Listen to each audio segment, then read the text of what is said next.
Wir sind jetzt in der Obersteiermark in Leoben. Hier gibt es die Weltfirma AT&S. Und AT&S behauptet, dass ihre Leiterplatten praktisch in jedem elektronischen Gerät verbaut sind. Auch in dieser Soundbrille. Das wollen wir natürlich genau wissen. Und dazu suche ich jetzt den Chef, den Generaldirektor Andreas Gerstenmaier. Irgendwo muss er sein. Ari Mantel, den brauche ich. AT&S ist ein Hightech-Unternehmen von Weltrang und damit natürlich österreichischer Export-Champion.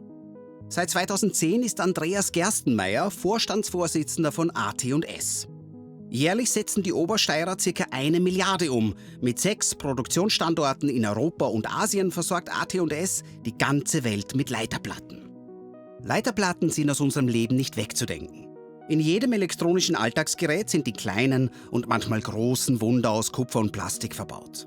Doch was sind Leiterplatten eigentlich? Leiterplatten sind das intelligente Hightech-Gerüst eines jeden elektronischen Geräts. Auf ihnen werden alle Bauteile vom Prozessor bis zum Arbeitsspeicher befestigt und verbunden, auf dass die Winzlinge miteinander sprechen können. Der österreichische Ingenieur Paul Eisler gilt mit seinem Patent aus dem Jahre 1943 als Urvater der Leiterplatte. Spätestens mit der Minimierung der Geräte trat seine Idee den Siegeszug um die Welt an. Ja, Herr Generaldirektor, wir haben jetzt so ungefähr verstanden, was Leiterplatten sind. Ist wirklich in jedem elektronischen Produkt dieser Welt eine AT&S-Leiterplatte verbaut? Kleiner Test, ich habe den Tirolern diese Brille hier entführt. Ich habe sie mittlerweile schon zerlegt. Ich hoffe, ich kriege sie wieder zusammen. Aber so eine, ist das wirklich Ihre Leiterplatte, die da drin ist? Das ist sehr wohl eine Leiterplatte von AT&S, das wissen wir deswegen so genau, weil wir mit der Firma in gemeinsamer Entwicklungsarbeit diese Lösung erarbeitet haben. Und das zeigt sehr schön, wie wir mit einer engen Kooperation mit unseren Kunden eben auf Miniaturisierung und kleinsten Raum schöne Lösungen entwickeln. Lösungen, die weltweit funktionieren, das ist eine irrsinnige Erfolgsstory, AT&S. Können Sie das kurz umreißen? Wie hat es angefangen mit AT&S? Vielleicht ganz kurz die Geschichte. 1987 noch unter dem Dach der verstaatlichten Industrie. 1994 dann die Privatisierung. Und dann ist das Ganze auf den Weg gegangen, also mit eigentlich wirklich eine Erfolgsgeschichte mit Börsegang, zuerst in Frankfurt, später dann auch der erste Schritt nach Asien, 1999 erst Indien, 2001 China. Und wie wichtig ist es, dass sich Mitarbeiter wohlfühlen? Es ist natürlich essentiell für die Firma. Ich meine, wie kann man erfolgreich werden als Firma? Sie haben eine gute Strategie als Fundament. Wie vorhin gesagt, Sie brauchen eine solide Technologiebasis. Sie müssen neue Technologien, Innovationen entwickeln. Sie brauchen operativ eine Leistungsfähigkeit und Wettbewerbsfähigkeit. Aber das alles passiert nur, wenn Sie die richtigen Menschen haben. Und nicht nur die richtigen Menschen, das heißt die richtig qualifizierten Menschen, sondern auch die richtig motivierten Menschen. Also wenn den Mitarbeitern der Job keinen Spaß macht, wird die Firma nicht erfolgreich sein. Rund 10.000 Arbeiter sorgen für einen reibungslosen Produktionsablauf weltweit. Die Vision abseits der Elektronik. Als einer der führenden Hersteller bemüht sich das Unternehmen, seinen CO2-Fußabdruck in den kommenden 20 Jahren auf Null zu setzen.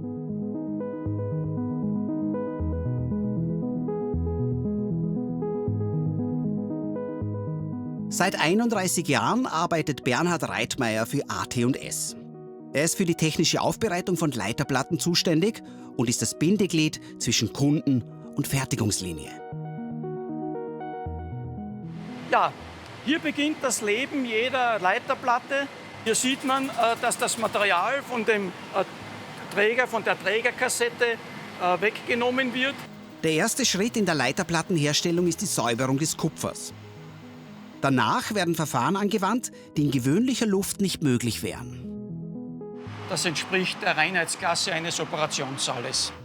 In diesem Arbeitsschritt werden die Leiterplatten überprüft. Ja, das sind jetzt unsere Bohrmaschinen. Das sind Mehrspindelmaschinen. In dem Fall sind es 5 Spindeln.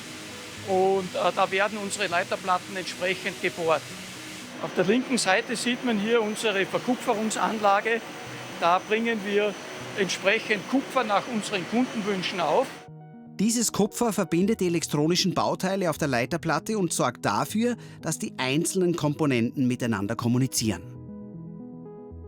Und am Ende der Anlage kommt das dann vollkommen verkupfert wieder heraus.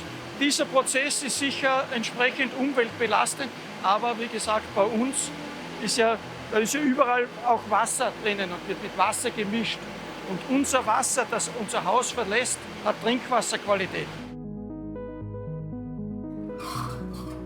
Das waren die ersten Big Players aus Österreich. In den kommenden Wochen haben wir mehr davon zu bieten. Österreich ist klein, aber groß im Export. Bis zum nächsten Mal bei Made in Austria, euer Andreas Jäger.